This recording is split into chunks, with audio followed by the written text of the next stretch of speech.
People want a white ash. They deserve to have their white ash. I've told the story 1,000 times, but it's okay. The cool thing about telling a story 1,000 times is that each time you tell it, you get to relive it. So I'm in my store one day and a dude comes in and says, are you going to carry, mentions a brand of natural cigarettes from America. You can imagine what it is. I don't say brands, And I was like, sure. And he's like, oh my God, they're so natural. They're better than any other cigarette. They're so natural. They're amazing. They don't have any of the additives. They're incredible, bro. I'm like, all right, cool. I'll get them for you, bro. I promise. He leaves. I bring in those cigarettes for him. Okay. Back then, they were hard to get. I sell him his first pack. He buys it from me, offers me one. I smoked back then, so he hands me a cigarette, and he pulls it out, and it's a bright white fucking cigarette, dude. It looked like a freaking Marlboro. Straight up. I was like, look at this thing. I'm like, what the fuck is this?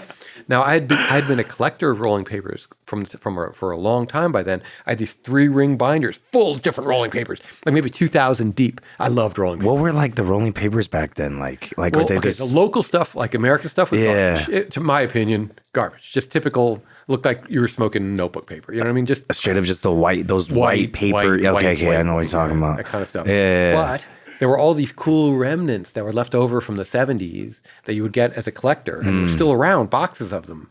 And then you would get them for your store if you knew the right guy. And I knew collectors, I knew people in Europe, I knew people in America. I would get all these boxes, leftovers of cool, exotic European rolling papers.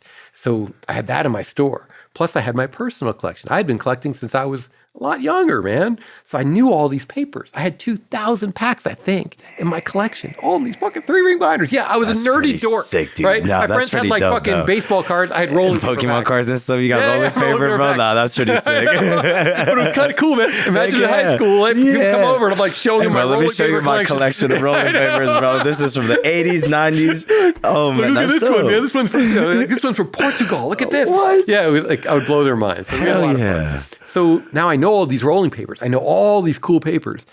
And when the dude handed me that Marlboro, I was so distraught by Marlboro-looking cigarette. I was so distraught by like, what the fuck is this? It's bright white. It's bleached. I know it's full of what we call chalk, which is calcium carbonate. They do that so that way when it burns down, it leaves behind what we call a bogus white ash.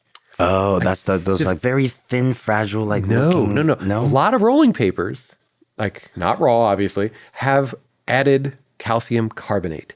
You do that, you add it to your mix, your pulp, your slurry, when you're making the actual paper in the mill. Okay. Right? You add this in there, and that way when the paper burns down, it leaves behind that white stuff. So it leaves a white ash on your cigarette or your joint. And that way you smoke it, you see this beautiful white ash. There are these ads from the 60s, I think, 50s, talking about the purity of certain big tobacco cigarettes. Look at that beautiful white ash. Give it the ash test. That was their trick to be like, trick to give you a white ash, man. Just add fucking calcium carbonate. It's not so different than nowadays, man. It's still in some papers.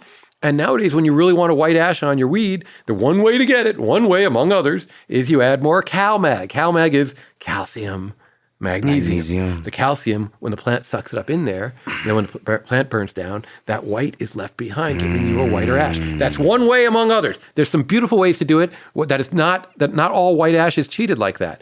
But that's one way you can give it to. That's one way among many. Right. Give yourself a whiter ash. Wow. So, and the thing I want to make it clear is there's nothing wrong with that.